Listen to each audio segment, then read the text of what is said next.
സിനിമയിലെ കഥാപാത്രങ്ങൾക്ക് പോലും ജാനകിയെന്നും സീതയെന്നും മറ്റും പേരിടാൻ സമ്മതിക്കാത്ത നിലയിലേക്ക് കാര്യങ്ങൾ നീങ്ങുന്നു.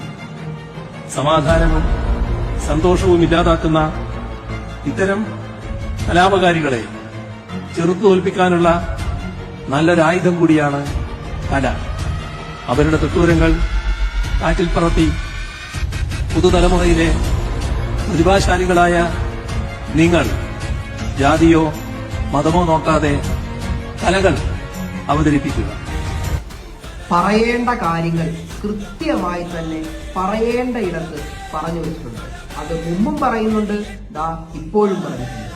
ഇതാണ് സഖാവ് പിണറായി വിജയൻ.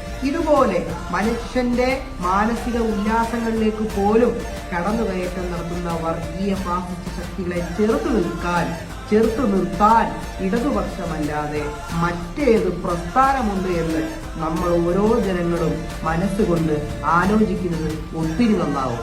ഇതുപോലെ കൃത്യമായി വർഗീയതയ്ക്കെതിരെ നിലപാട് പറയാൻ സഖാവ് പിണറായി വിജയനെ പോലെ മറ്റേത് നേതാവുണ്ട് എന്ന് 1000 ആവർത്തി നമ്മൾ സ്വമേധയാ ചിന്തിക്കുന്നത് ഒത്തിരി നന്നായിരിക്കും പ്രിയ സുഹൃത്തുക്കൾ.